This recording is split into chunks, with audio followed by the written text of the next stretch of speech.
إن الحمد لله نحمده ونستعينه ونستغفره ونعوذ بالله من شرور أنفسنا ومن سيئات أعمالنا. من يهد الله فهو المهتد ومن يضلل فلن تجد له وليا مرشدا. ونشهد أن لا إله إلا الله وحده لا شريك له لا ضد له ولا ند له ولا مثل له ولا مثيل له. ونشهد أن سيدنا وسندنا وحبيبنا ومولانا محمدا عبده ورسوله. أما بعد فأعوذ بالله من الشيطان الرجيم. بسم الله الرحمن الرحيم. قل إن كان آباؤكم وأبناؤكم وإخوانكم وأزواجكم وعشيرتكم وأموال اقترفتموها وتجارة تخشون كسادها ومساكن ترضونها أحب إليكم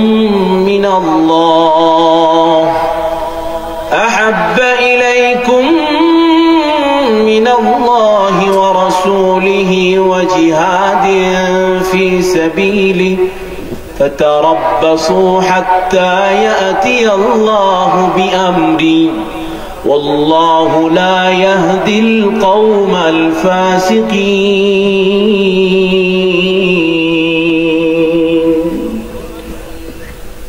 وجاء في الحديث الشريف عن أنس رضي الله تعالى عنه قال: قال رسول الله صلى الله عليه وسلم: لا يؤمن أحدكم حتى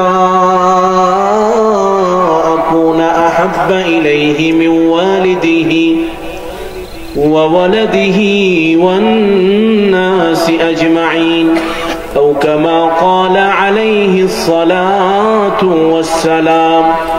اللهم صل على محمد وعلى آل محمد كما صليت على إبراهيم وعلى آل إبراهيم إنك حميد مجيد. اللهم بارك على محمد وعلى آل محمد كما باركت على إبراهيم وعلى آل إبراهيم إنك حميد. درفشانی نے تیری قدروں کو دریا کر دیا،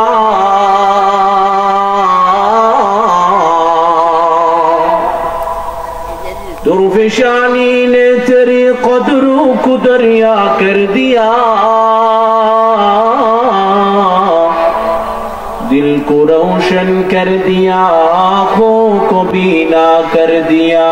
بلغ العلا بکمالہ کشف الدجا بجمالہ حسنت جمیع خصالہ صلو علیہ.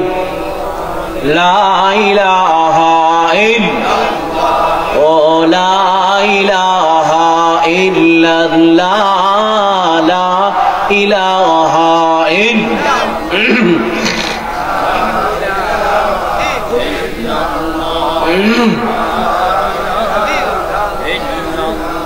ربي الله لا إله غيره والنبي محمد مصطفاه. ديني الإسلام دين موته، أرض كفرانا عفوا عنده. مقتدى يا نبي وصحبه نجوم للهدايا في زماه. لا إله إلا الله لا إله লা ইলাহা ইল্লাল্লাহু মুহাম্মাদুর রাসূলুল্লাহ সাল্লাল্লাহু আলাইহি ওয়াসাল্লাম। সুবহানাকা লা ইলমা লানা ইল্লা মা 'আল্লামতানা ইন্নাকা আনতাল আলিমুল হাকীম। আজকের ইসলামী মহাসম্মেলনের অত্যন্ত শ্রদ্ধাভাজন সভাপতি, প্রধান অতিথি, বিশেষ অতিথি,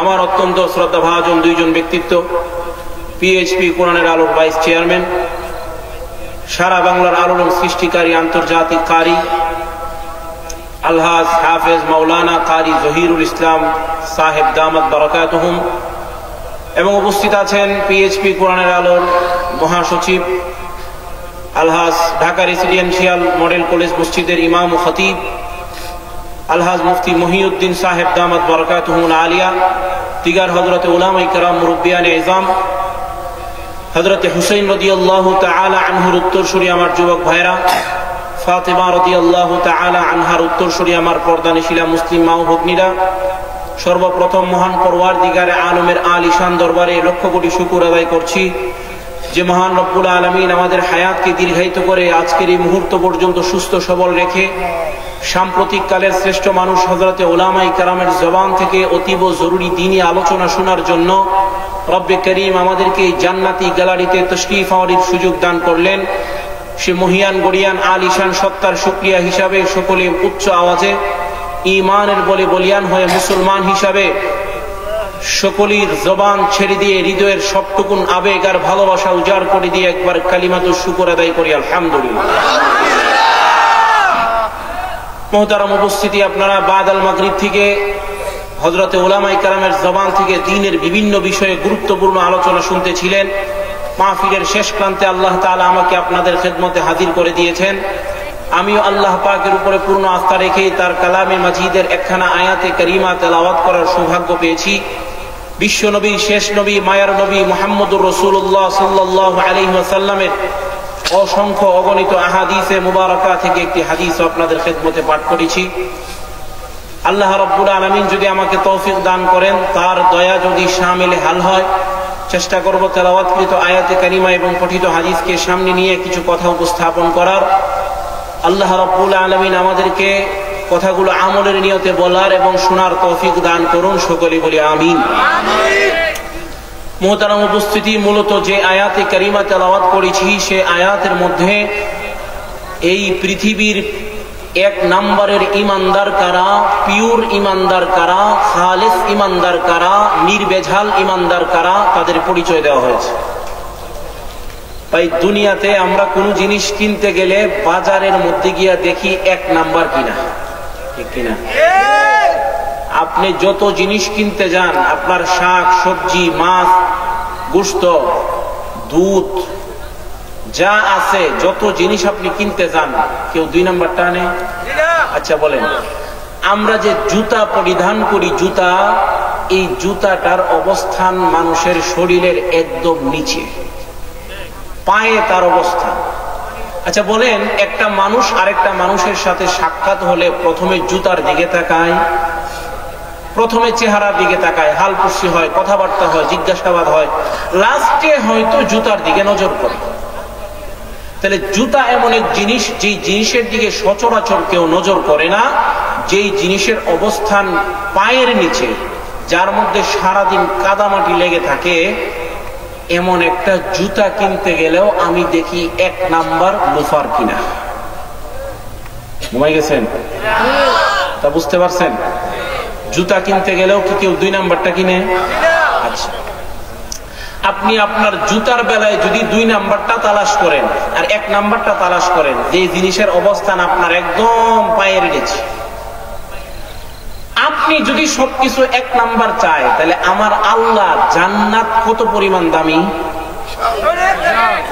সেই জান্নাতে বাসস্থান বা সেই জান্নাতে জায়গা দেওয়ার জন্য আমার আল্লাহ কয় নাম্বারের ইমানদার চাইবেন? 4-5 জন বলছে। কয় নাম্বার? এক নাম্বারের ইমানদার যারা, তাদের জান্নাতে দুখুলে আউয়ালি, প্রথম চান্সেই তারা জান্নাতে ঢুকতে পারবে।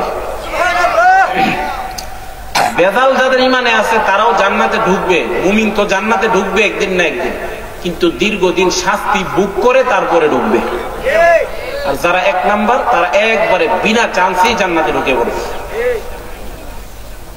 এই 1 নাম্বারের ইমানদার কারা, কাদের ইমান মজবুত, পিওর ইমানদার কারা এই পৃথিবীর, সেই পরিচয়টা আয়াতের মধ্যে দেওয়া হয়েছে। ও মুসলমান, শুধু নামাজ পড়ছে একটা লোক, এর দ্বারাই কি সে প্রকৃত মুমিনের পরিচয় হয়? মুসলমান নামাজ, রোজা, হজ, যাকাত, দ্বীনের আরো যত বিধিবিধান আছে, ইবাদত সংবৃত্ত, ইবাদত সম্পর্কিত যত বিধিবিধান আছে, তাসবিহ তাহলিল যা আছে সব আপনি করলেন। সব করার পরে আপনার দ্বীনের 5টার একটা আদায় হলো, সেটা হলো ইবাদত। আরো 4টা বাকি আছে। তাহলে শুধু নামাজের দ্বারাই প্রকৃত ইমানের পরিচয় হয় না। যদি শুধু নামাজের মাধ্যমেই প্রকৃত ইমানের পরিচয় করা যেত, বিশ্ব নবীজির যুগে কাউকে মুনাফিক বলার সুযোগ ছিল না। নবীর যুগের মুনাফিকরাও নামাজ পড়ছে, বিশ্বাস হয় না? এখন আর মুসলমানরা নামাজ পড়ে না, নবীর যুগের মুনাফিকরাও নামাজ পড়ছে। নবীর যুগের মুনাফিকের নামাজের থেকে এখন মুসলমানের নামাজ আরো বেশি সমস্যা। নামাজ পড়ে 4G গতিতে, 4G গরির কাটা যে ঘুরে দেখা যায়, ওনার নামাজের রুকু সেজদারি দেখা যায় না, এত 4G আছে না নাই? ও মুসলমান, সেই দিকে যাচ্ছি না তো। নবীর যুগের মুনাফিকরাও নামাজ পড়েছে, শুধু তাই নয়, তারা এই আপনাদের এই জয়নগর গ্রামের কোন মসজিদে নামাজ পড়ে নাই, আপনাদের এই জামে মসজিদে তারা নামাজ পড়ে নাই। আপনাদের জামে মসজিদের ইমাম আর খতিবের পেছনে তারা নামাজ পড়ে নাই। তারা ঢাকার শিয়াল মডেল কলেজের মসজিদের মধ্যে তারা নামাজ পড়ে নাই। মডেল কলেজের ইমাম আর খতিব মুফতি মহিউদ্দিন সাহেবের পিছনে তারা নামাজ পড়ে নাই। তারা তো এমন এক মসজিদে নামাজ আদায় করেছে, যেই মসজিদে 1 ওয়াক্ত নামাজ পড়লে 50,000 ওয়াক্তের নেকি। এমন একজন ইমাম আর খতিবের পেছনে তারা নামাজ আদায় করেছে, যেই ইমামের পেছনে আদম থেকে শুরু করে ঈসা পয়গম্বর পর্যন্ত সকল নবীগণ মেরাজের রাত্রিতে ইক্তেদা করে নামাজ আদায় করেছে। মুসলমান ভাইরা রে, আমার কথাগুলা দিলদা বুঝার জন্য চেষ্টা করবেন। বিশ্ব নবীজির যুগের মুনাফিকেরা 5 ওয়াক্ত নামাজ আদায় করেছে এমন এক মসজিদে, যেই মসজিদে 1 ওয়াক্ত নামাজ পড়লে 50,000 ওয়াক্তের নেকি। এমন একজন ইমাম আর খতিবের পেছনে তারা নামাজ আদায় করেছে, যে ইমামের পেছনে আদম থেকে শুরু করে ঈসা পয়গম্বর পর্যন্ত সকল নবীগণ ইক্তেদা করে নামাজ আদায় করেছে। বিশ্ব নবীজির সাথে থেকে তার হুকুমে তারাও হজ করেছে। যাকাতের টাকাগুলি আমার এই মসজিদের ইমাম আর খতিবের কাছে তারা আদায় করে নাই, নবীর হাতেও দিয়েছে। আমার ভাইরা, এরপরেও তারা মুনাফিক। তাদের মুনাফিকি প্রমাণ করার জন্য নামাজের মুহূর্তে তাদেরকে চিহ্নিত করা যায় না, রোজার মুহূর্তে তাদেরকে চিহ্নিত করা যায় না, যাকাতের মুহূর্তে তাদেরকে চিহ্নিত করা যায় না, হজ্জের ময়দানে, আরাফার ময়দানে লাব্বাইক আল্লাহুম্মা লাব্বাইক বলার মাধ্যমে তাদেরকে চিহ্নিত করা যায় না। তাদেরকে চিহ্নিত করা গেছে কখন? যখন আমার সন্তান, আমার পরিবার, দুনিয়ার সব কিছু একদিকে, অপরদিকে আল্লাহ পাক এবং রাসূলুল্লাহ হুকুম এসেছে, তুমি তোমার যা আছে, তুমি তোমার যা আছে তাই নিয়ে আল্লাহর জমিনে দ্বীন প্রতিষ্ঠা করার জন্য দুশমনান ইসলামের বিরুদ্ধে, কাফেরদের বিরুদ্ধে লড়াইয়ের জন্য, রণাঙ্গনে যাওয়ার জন্য, যুদ্ধের ময়দানে যাওয়ার জন্য তুমি রওনা হও। মুসলমান ভাইরা রে আমার, তখন পরিচয় পাওয়া গেছে প্রকৃত ইমানদার কারা আর কারা মুনাফিক। উহুদের যুদ্ধের মধ্যে মুনাফিকরা রওনা দিছে। একটু দূরে যাওয়ার পরে একটা জায়গার নাম আছে মাকামে সাফরা। সাফরা নামক জায়গাতে গিয়া মুনাফিকদের সর্দার ছিল রইসুল মুনাফিকিন আব্দুল্লাহ ইবনে উবাই ইবনে সুলুল। গেছিল 1000 নিয়ে নবীজি সাফরা থেকে 400 বাইগায় বসছে। কি বুঝলেন? এর মানে বিবি বাচ্চা পরিবারের মহাব্বত বেশি হয়ে গেছে, নবীর মহাব্বত আল্লাহর মহাব্বত কম হয়ে গেছে। তখন পরিচয় পাওয়া গেছে প্রকৃত ঈমানদার কারা আর কারা মুনাফিক। সেই কথাটাই আমার আল্লাহ তেলাওয়াতকৃত আয়াতে কারিমার মধ্যে বলেন। আল্লাহ বলেন, কুল ইন কানা আবাউকুম ওয়া আবনাউকুম ওয়া ইখওয়ানুকুম ওয়া আজওয়াজুকুম। আল্লাহ বলেন, নবীজি আপনি আপনার উম্মতদেরকে জানায়া দেন। কি জানাবো, কি জানাবো? আল্লাহ বলেন, নবীজি আপনি জানায়া দেন, ইন কানা আবাউকুম, যদি হয় তোমাদের পিতা মাতা, ওয়া আবনাউকুম তোমাদের ছেলে মেয়ে, ওয়া ইখওয়ানুকুম তোমাদের ভাই বোন, ওয়া আজওয়াজুকুম তোমাদের স্ত্রীগণ, ওয়া আশিরাতুকুম তোমাদের গোত্র, তোমাদের দল। দল আছে না নাই? দল আছে না নাই? দল আছে না নাই? ও মুসলমান, আল্লাহ বলেন, নবীজি আপনি বলে দেন তোমাদের দল, তোমাদের গোত্র, তোমাদের দল। ওয়া আমওয়ালুন ইকতারাফতুমুহা, এবং ওই সমস্ত সম্পদ যেগুলোকে তুমি জমা করে রেখেছো। ওয়া তিজারাতুন তাখশাউনা কাসাদাহা, এবং ওই ব্যবসা, যেই ব্যবসার মধ্যে তুমি ক্ষতির আশঙ্কা করছো। ওয়া মাসাকিনু তারদাউনাহা, এবং ওই বসবাসের ঘর, যেই ঘরে তুমি অবস্থান করতে স্বাচ্ছন্দ্য বোধ করো, এই সবগুলো যদি তোমার কাছে আহাব্বা ইলাইকুম, এই সবগুলো যদি তোমার কাছে বেশি প্রিয় হয়, তোমার সন্তান, তোমার পিতা মাতা, তোমার পরিবার, তোমার স্ত্রী, তোমার ব্যবসা, তোমার মিল ফ্যাক্টরি যদি তোমার কাছে বেশি প্রিয় হয়, কিসের থেকে বেশি প্রিয়? মিনাল্লাহ, আল্লাহ থেকে বেশি প্রিয়। ওয়া রাসূলিহি, রাসূলুল্লাহ থেকে বেশি প্রিয়। ওয়া জিহাদিন ফি সাবিলিহি, আল্লাহর রাস্তায় জিহাদ করার চাইতে যদি তোমার কাছে বেশি প্রিয় হয়, আল্লাহ বলেন, নবীজি আপনি জানায় দেন, ফাতারাব্বাসু, ও তুমি ওয়েটিং এ থাকো উম্মত, তুমি ওয়েটিং এ থাকো, তুমি অপেক্ষা করো। তোমার বাবা মা, তোমার দুনিয়ার পরিবার পরিজন, ব্যবসা, মিল ফ্যাক্টরি যদি এক কথায় দুনিয়ার সব কিছু যদি তোমার কাছে আল্লাহ আল্লাহর রাসূলের চাইতে যদি বেশি প্রিয় হয়, দুনিয়ার সব কিছুর চাইতে আল্লাহ আল্লাহর নবী সাল্লাল্লাহু আলাইহি ওয়াসাল্লামের মুহাব্বত যদি তোমার অন্তরে বেশি না হয়, ও তুমি ওয়েটিং এ থাকো উম্মত, তুমি ওয়েটিং এ থাকো। কিসের ওয়েটিং, কিসের অপেক্ষা? হাত্তা ইয়াতি আল্লাহু বিআমরিহি, আল্লাহর আযাবের অপেক্ষা করো, আযাবে। নাউজুবিল্লাহ। কি বুঝলেন?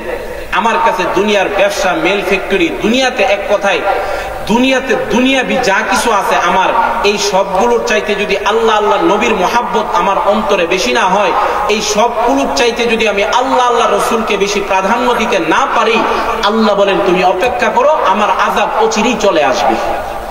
মুসলমান আজকে সারা দুনিয়াব্যাপী মুসলমানরা নির্যাতিত, নিষ্পেষিত, পদদলিত হচ্ছে। অমুসলমান অন্যদের দোষ দেখি পরে, আগে নিজের দোষটা দেখি, আমাদের ঈমানের কমতির কারণে। কি বলে মুসলমান? আমার কাছে আল্লাহ রসুলের মুহাব্বত, আল্লাহর মুহাব্বত আজকে কমে গেছে। নবীকে আমি প্রাধান্য দিতে পারছি না, আজকে আল্লাহকে আমি প্রাধান্য দিতে পারছি না। আমি আমার দুনিয়ার রাজনীতি, ব্যবসা, মেল ফ্যাক্টরিকে আমি প্রাধান্য দিচ্ছি। কিন্তু একটা দল দুনিয়াতে এমন ছিল যারা দুনিয়াতে আল্লাহ আল্লাহ রসুলকে দুনিয়ার সবকিছুর চাইতে প্রাধান্য দিয়েছে। তারা হচ্ছে এই পৃথিবীর শ্রেষ্ঠ ঈমানদার, তারা হচ্ছে এই পৃথিবীর এক নম্বরের ঈমানদার, তারা হচ্ছেন হযরতে সাহাবায়ে কেরাম রিদওয়ানুল্লাহি তাআলা আলাইহিম আজমাইন। ও মুসলমান, আপনারা বলতে পারবেন যে সাহাবায়ে কেরাম এই পৃথিবীর এক নম্বরের ঈমানদার, এটা আপনি জয়নগরে বৈশা সার্টিফিকেট দিলে হবে? ও মুসলমান, আমি সার্টিফিকেট দেই নাই। সাহাবায়ে কেরাম যে এক নম্বরের ঈমানদার ছিলেন, সেই সার্টিফিকেট আমি দেই নাই। সেই সার্টিফিকেট ঢাকার রেসিডেন্সিয়ালের খতিব দেয় নাই, সেই সার্টিফিকেট কোনো ইমাম আর খতিব দেয় নাই, সেই সার্টিফিকেট বাংলাদেশের গ্র্যান্ড মুফতি দেয় নাই, সেই সার্টিফিকেট কোন আম্বিয়ায়ে কেরামও দেয় নাই। সেই সার্টিফিকেট সাহাবায়ে কেরামের ঈমানের সার্টিফিকেট দিয়েছেন স্বয়ং রব্বুল আলামিন আল্লাহ তাআলা। আল্লাহ বলেন, উলাইকা أولئك الذين امتحن الله قلوبهم للتقوى لهم مغفرة وأجر عظيم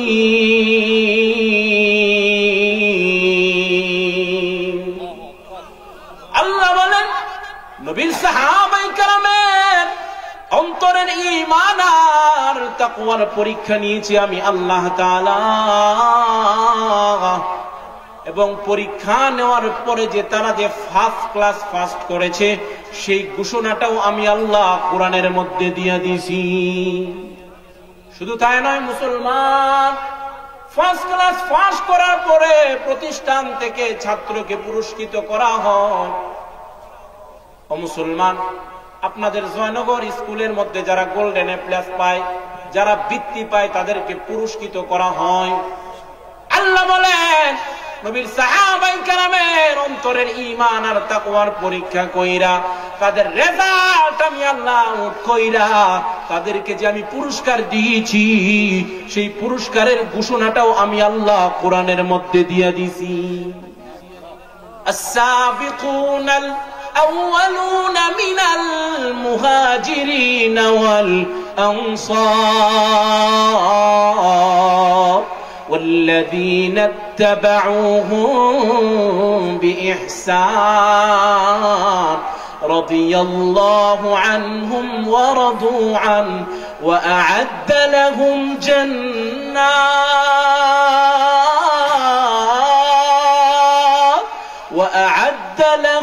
جنات تجري تحتها الأنهار আল্লাহ বলেন নবীজি আপনার হাতে হাত রেখে যারা ঈমান আনয়ন করেছে, মুহাজির আনসার যারা আপনার হাতে হাত রেখে মুসলমান হয়েছে, ও নবীজি যারা মুমিন হয়েছে তাদের প্রতি আমি আল্লাহ সন্তুষ্ট, তারাও আমার প্রতি সন্তুষ্ট, তাদের জন্য আমি আল্লাহ জান্নাত তৈরি করছি। সুবহানাল্লাহ।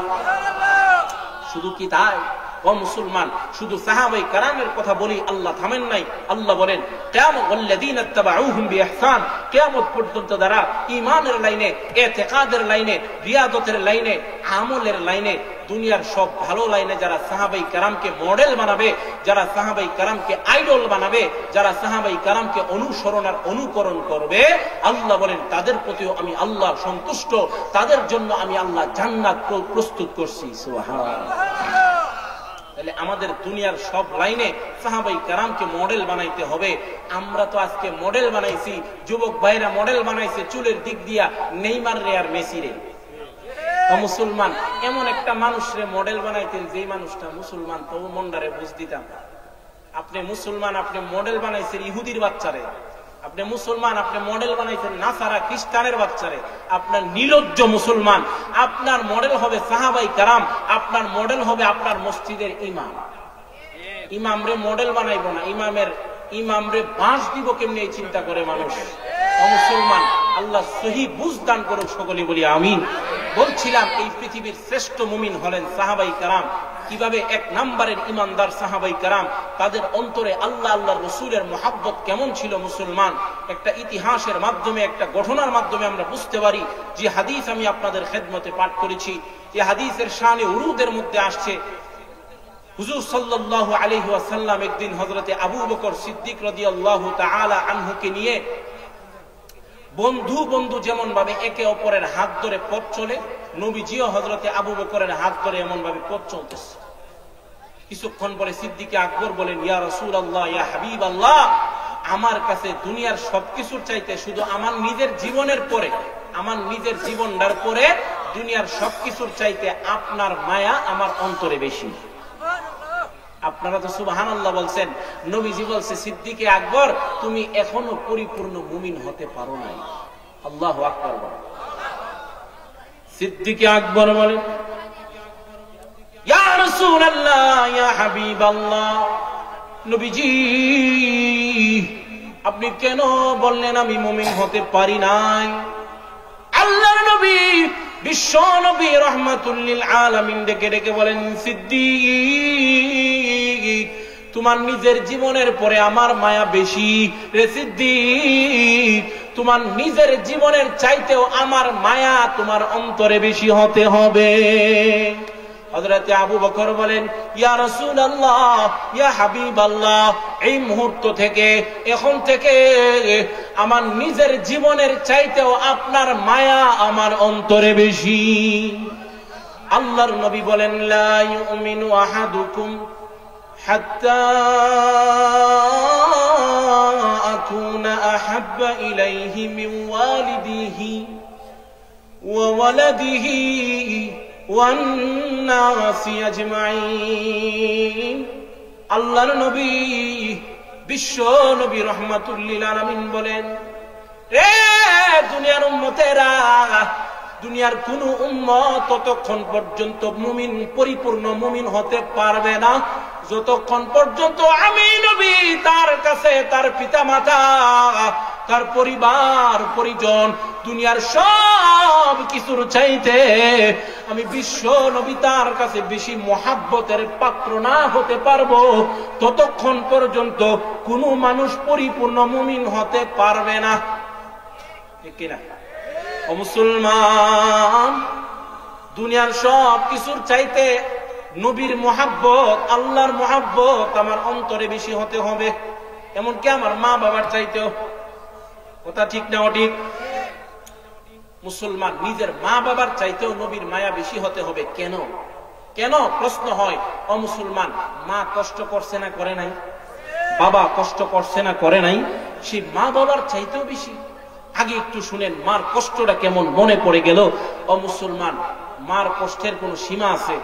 আল্লাহ তাআলা কোরআনে এক আয়াতে মার শুধু 3টা কষ্টের কথা বলছেন, যে 3 কষ্টের কারণে মার মর্যাদা 3 গুণ বেশি। আর যেই 3 কষ্ট পৃথিবীর কোন বাবা করে নাই, ভবিষ্যতে আর করার সম্ভাবনাও আল্লাহ বলে। وَإِذْ قَالَ لُقْمَانُ لِابْنِهِ وَهُوَ يَعِظُهُ يَا بُنَيَّ لَا تُشْرِكْ بِاللَّهِ إِنَّ الشِّرْكَ لَظُلْمٌ عَظِيمٌ وَوَصَّيْنَا الْإِنسَانَ بِوَالِدَيْهِ حَمَلَتْهُ أُمُّهُ وَهْنًا عَلَى وَهْنٍ وفصاله في عامين أن اشكر لي ولوالديك إلي المصير।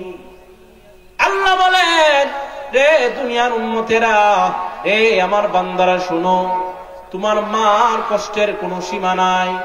ও মুসলমান, আমার ভাইরা, একটা মা সন্তানকে নিয়ে কতই না কষ্ট করে। 1 নম্বরের কষ্ট হলো সন্তান গর্ভধারণের কষ্ট। ও মুসলমান, একটা সন্তান যখন মার গর্ভে যায়, দিন দিন সন্তান বড় হতে থাকে, মা দুঃখিনীর কষ্ট আরো বাড়তে থাকে। আমার ভাইরা, সন্তান গর্ভে নিয়ে মা ঠিক মতো খাইতেও পারে না, ঘুমাইতেও পারে না। এ ভাই, একদিন 2 দিন নয়, 10 মাস 10 দিন মার গর্ভে থাকে সন্তান। এ মুসলমান, সন্তান যখন দিন দিন বড় হয়, সারাদিন রান্না বান্না করে রাতের বেলায় মা খাবারে বসছে, সন্তান পেটের মধ্যে লাথি মারছে, মা না খাইয়া অনাহারে উঠে গেছে। রে ভাই, আমার ভাইরা, না খাইয়া মা দুঃখিনী ঘুমের ঘরে যায়, ডান করোটে শুইছে, সন্তান আবার লাথি মারছে, মা এবার বাম করোটে শুইছে। মুসলমান, বাবা পাশ থেকে বলে, তুমি ঘুমাও না কেন? বলে, তুমি ঘুমাও, আমার ঘুম আসে না। এমনি ভাবে 1 দিন 2 দিন নয়, 10 মাস আমি আমার মায়ের পেটের মধ্যে আমরা আমাদের মাকে জ্বালাইছি। এই হলো 1 নম্বরের কষ্ট। 2 নম্বরে আল্লাহ বলেন প্রসব বেদনার কষ্ট, প্রসব ব্যথার কষ্ট। ও মুসলমান, আমার মাথাটা যদি ব্যথা করে, আমার সারা শরীরে ব্যথা অনুভব হয়। প্রসব ব্যথার কেমন কষ্ট একমাত্র পৃথিবীর মহিলারাই বলতে পারবে। আমি এই বয়ানের মধ্যে মাইক দিয়ে বয়ান করে আপনাকে বুঝাইতে পারবো না। এ ভাই, মা দুঃখিনীর মনে কষ্ট দিও না রে ভাই। প্রসব ব্যথা যখন শুরু হয়, পৃথিবীর যত শক্তিশালী মহিলাই হোক না কেন, একদম নিস্তেজ হয়ে পড়ে বাড়ি, একদম নিস্তেজ হয়ে পড়ে, দুর্বল হয়ে পড়ে। আমার ভাইরা, মার কলিজায় লাথি মাইরা আমি দুনিয়ায় আসলাম। মা বেহুশ হইয়া গলা কাটা মুরগির নেই জমিনের মধ্যে পড়ে আছে। ও মুসলমান, কিছুক্ষণ পরে হুঁশ ফিরত আসার পরে মা ডেকে ডেকে বলে, ডাক্তারদেরকে বলে, নার্সদেরকে বলে, মহিলারা রে, আমার সন্তান কই, আমার কুলে দে, আমার কুলে দে। অন্য মহিলারা বলেন, যেই সন্তান জন্ম দিতে চাইয়া এত কষ্ট করেছ, সেই সন্তান আবার কেন কুলে পিঠে নিতে চাও? যেই সন্তান জন্ম দিতে চাইয়া এতদিন না খাইয়া না ঘুমাইয়া অত কষ্ট করেছ রে মা, সেই সন্তানের প্রতি আবার কেন আকর্ষণ, কেন কুলে নিতে চাও? মা দুঃখিনী ডেকে ডেকে বলে, মহিলারা রে, তোরা জানোস না, তোরা জানোস না, আমার এই সন্তানের চেহারা যখন আমি মা দেখেছি, 10 মাসের সব কষ্ট আমি বুইলা ফেলাইছি। আমার ভাইরা, 3 নম্বরের কষ্ট হচ্ছে, আল্লাহ বলেন, ওয়াফিসালুহু ফি আমাইন।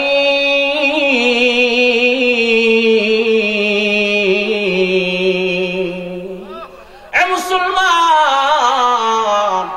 1 দিন 2 দিন নয়, 1 মাস 2 মাস নয়, লাগাতার 2 বছর তোর মা তোরে দুধ পান করাইছে। মায়ের সাথে আর কারো তুলনা দেয়া যায় না। মা পৃথিবীর একটি মানি, দ্বিতীয়টি হয় না। মার মতন মা দ্বিতীয়বার হয় না, ঠিক কিনা? মানাই যাহার দুনিয়াতে, সে বুঝে তার মূল্য কি। সারাটি জীবন কাঁদলেও আর সেই অমূল্য ধন মিলবে কি? মা ছাড়া এই বিশ্বভুবন, মা ছাড়া এই বিশ্বভুবন পাষাণপুরীর আস্তানা। মা পৃথিবীর একটি মানি, দ্বিতীয়টি হয় না। কাছে পেয়েও জানা ভবে মায়ের খেদমত করলো না, তাদের দুঃখের সীমা নাই রে, অপমানার লাঞ্ছনা। মায়ের পায়ের নিচে তোমার, মায়ের পায়ের নিচে তোমার জান্নাতেরই ঠিকানা। মা পৃথিবীর একটি মানি, দ্বিতীয়টি হয় না। আরে মা দুঃখিনীর সম্মান বেশি, দিলে নাজিজুল জাব্বার। মায়ের দুয়ায় ধন্য জীবন, ইহকাল পরকাল। মা জননীর বনে কভু, মা জননীর মনে কভু ব্যথার আঘাত দিও না। মা পৃথিবীর একটি মানি, দ্বিতীয়টি হয় না। মায়ের সাথে আর কারো তুলনা দেয়া যায় না। মা পৃথিবীর একটি মানি, দ্বিতীয়টি হয় না। মার কোন কষ্টের কোন সীমা আছে? কোন সীমা নাই। মার কষ্টের কোন সীমা নাই।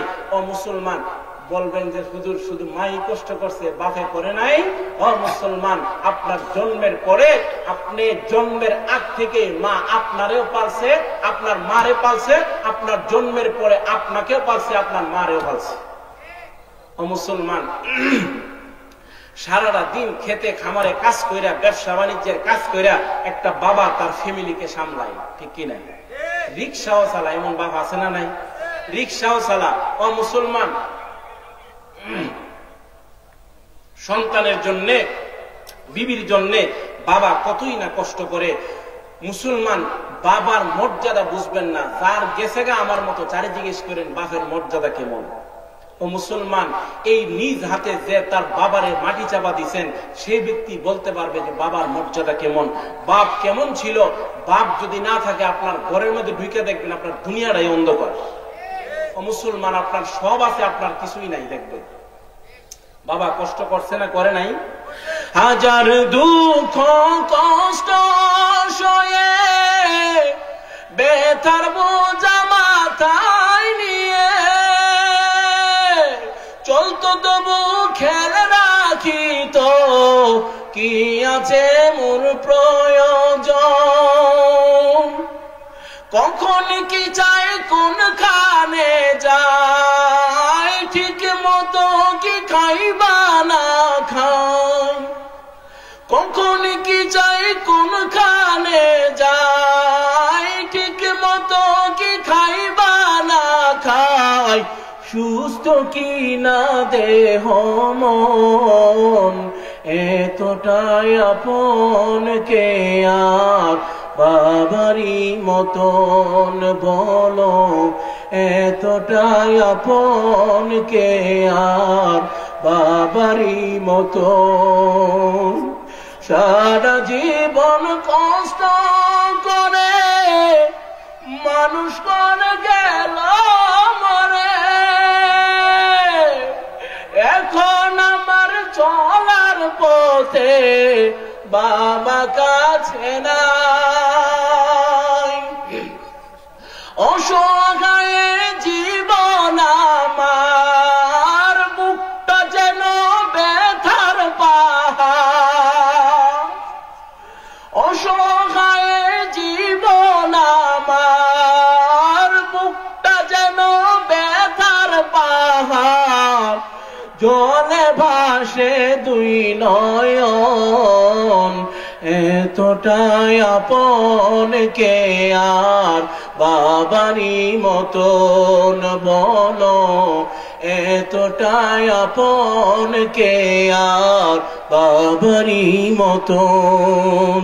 পৃথিবীতে বাবা ছাড়া কে আর আছে এমন, সইবে জ্বালাতন করবে চাহিদা পূরণ বলো।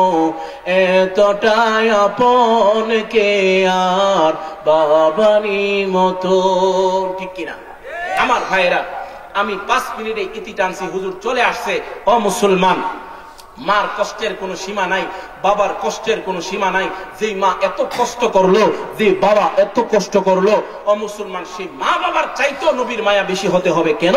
হাদিসের ব্যাখ্যায় মুহাদ্দিসিনে কেরাম উল্লেখ করেছেন, পৃথিবীতে মানুষকে মানুষ যে সমস্ত গুণের কারণে মহাব্বত করে আর ভালোবাসে, ওই সমস্ত গুণের মধ্যে এই পৃথিবীতে আমার নবী শ্রেষ্ঠ, সবচাইতে শ্রেষ্ঠ, এমনকি আমার মা বাবার চাইতেও শ্রেষ্ঠ। সুবহানাল্লাহ, আস্তে কই। ও মুসলমান, দুনিয়াতে মানুষকে মানুষ মহাব্বত করে 4টা গুণের কারণে। কয়টা গুণ?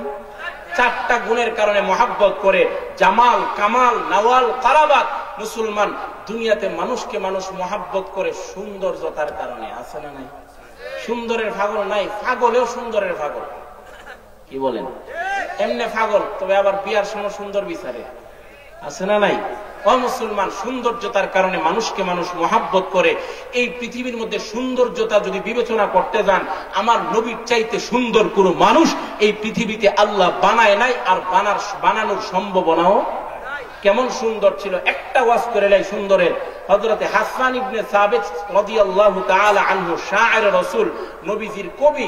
এই কবি তার কবিতা দিয়া নবীর সৌন্দর্য বয়ান করছে, নবীজি কেমন সুন্দর ছিল। কবি বলছেন, ওয়া আহসানা মিনকা লাম তারা কাত্তু আইনি,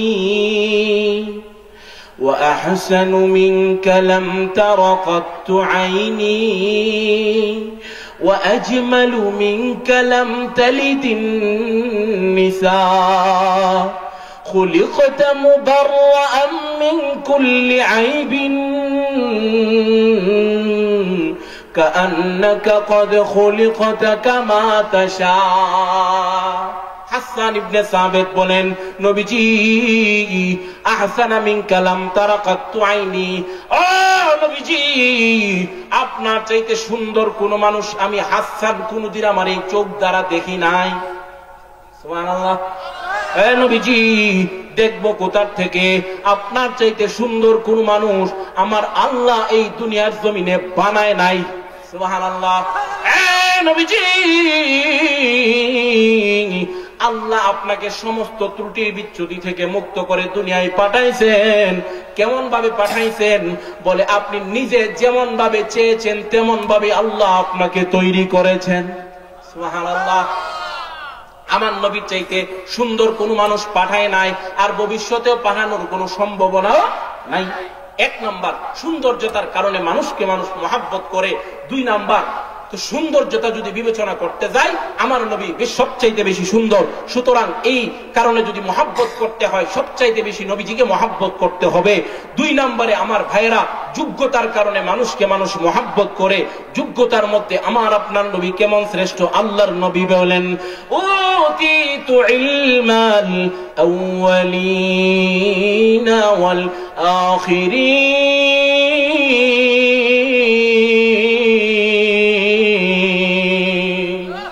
আমাকে আল্লাহ এই পৃথিবীর সবকিছুর এলেম আল্লাহ আমাকে দান করছে। যিনি সবচেয়ে বড় আলেম, যিনি সবচেয়ে বড় জ্ঞানী, তার চাইতে বড় যোগ্যতাশীল এই দুনিয়াতে আর কেউ আছে? কেন সবচাইতে বড় আলেম তিনি? আল্লাহ রাসূল নিজেই বলছেন, ইন্নামা বুইস্তু মুআল্লিমা, আমি শিক্ষক হিসেবে দুনিয়াতে প্রেরিত হয়েছি। শিক্ষকের জ্ঞান ছাত্রর চাইতে বেশি থাকবে, এটাই স্বাভাবিক। কি বলেন? এই জন্য মুসলমান নবীজি সবচেয়ে বড় আলেম। আর কেন সবচেয়ে বড় আলেম? নবীজির যোগ্যতা, নবীজি সবচেয়ে বড় আলেম। বলে আমরা দুনিয়াতে পড়াশোনা করি, স্কুলে, ভার্সিটিতে, কলেজে। নবীজি কোনো স্কুলে পড়েন নাই, নবী কোনো মানবের কাছে পড়েন নাই, মানব রচিত কোনো শিক্ষা পড়েন নাই। নবীজির টিচার হলেন স্বয়ং রব্বুল আলামিন, জিব্রাইলের মাধ্যমে নবীজিকে শিক্ষা দিয়েছেন। সুতরাং আল্লাহ প্রদত্ত যে শিক্ষা, সেই শিক্ষার কাছে দুনিয়ার শিক্ষা কোনো কিছুই না, ঠিক কিনা? এই জন্য যোগ্যতার কারণেও যদি মহাব্বত করতে হয়, আমার নবীর চাইতে যোগ্যতাশীল কোন মানুষ এই পৃথিবীতে আল্লাহ পাঠায় নাই, আর পাঠানোর সম্ভাবনাও নাই। তিন নম্বরে আমার ভাইয়েরা, দয়ার কারণে মানুষকে মানুষ মহাব্বত করে, আছে না নাই?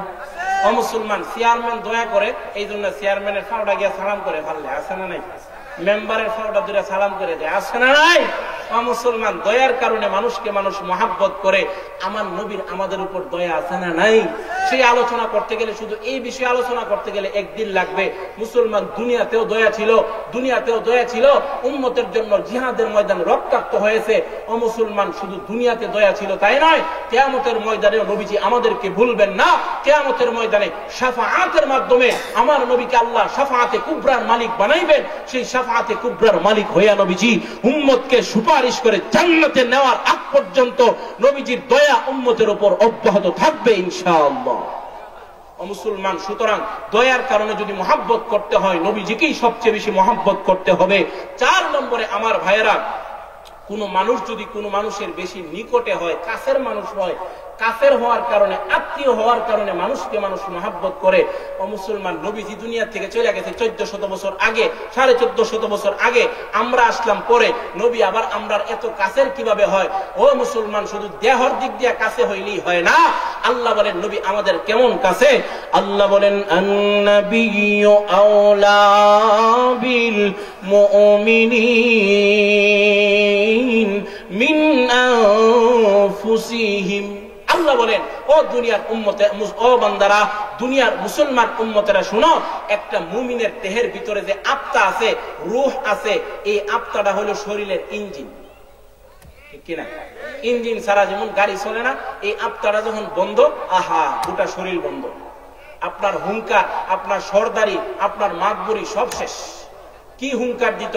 আপনার হুঙ্কারে জয়নগর গ্রামটা শুদ্ধা কাটছে, গ্রামের মাটিটি শুদ্ধা কাটটা উঠছে। ও মুসলমান, যারা আজকে হুঙ্কার দিত, এই 2 বছর আগে, 1 বছর আগে তো হুঙ্কার দিছে, বলে কেডা সামনে ফাললে আজকে তারা জায়গা কই? ও মুসলমান, বুঝতে হবে দুনিয়াতেই যদি এমন হয়, মুসলমান, যখন আপনার দেহ থেকে এই আত্মাটা বের হয়ে যাবে, ইঞ্জিনটা যখন বের হয়ে যাবে, মুসলমান, আপনার দুনিয়ার দাপট শক্তি সব কিছু শেষ, একবারে সোজা হয়ে যাবেন গা, সোজা। তখন দুনিয়ার মানুষ ফিরে সোজা করো লাগতো না, এমনি সোজা হয়ে যাবেন গা। ও মুসলমান, এই জন্য আল্লাহ বলেন যে তোমার দেহের ভিতরে যে একটা আত্মা আছে, এই আত্মাটা তোমার যত নিকটে, এই আত্মাটা, রূহটা তোমার যত কাছের, বিশ্বনবী মুমিনের এর চাইতেও বেশি কাছের, এর চাইতেও বেশি নিকটের। সুবহানাল্লাহ। সুতরাং নবীর মুহাব্বত, আল্লাহর মুহাব্বত আমার অন্তরে সবচাইতে বেশি হতে হবে। আমাকে আল্লাহ রাব্বুল আলামিন, আমাকে আপনাদেরকে নবীর মুহাব্বত, আল্লাহর মুহাব্বত সবচাইতে বেশি করে, আল্লাহকে ভালোবেসে, নবীজিকে ভালোবেসে, এই পৃথিবীর পিওর ইমানদার হয়ে ইহ জগৎ ত্যাগ করে পর জগতে পাড়ি জমাবার তৌফিক দান করুন। সকলে বলি আমিন। ওয়া আখিরু দাওয়ানা আনিল হামদুলিল্লাহি রাব্বিল আলামিন ওয়া মা আলাইনা ইল্লাল বালাগ। আসসালামু আলাইকুম ওয়া রাহমাতুল্লাহি ওয়া বারাকাতুহু।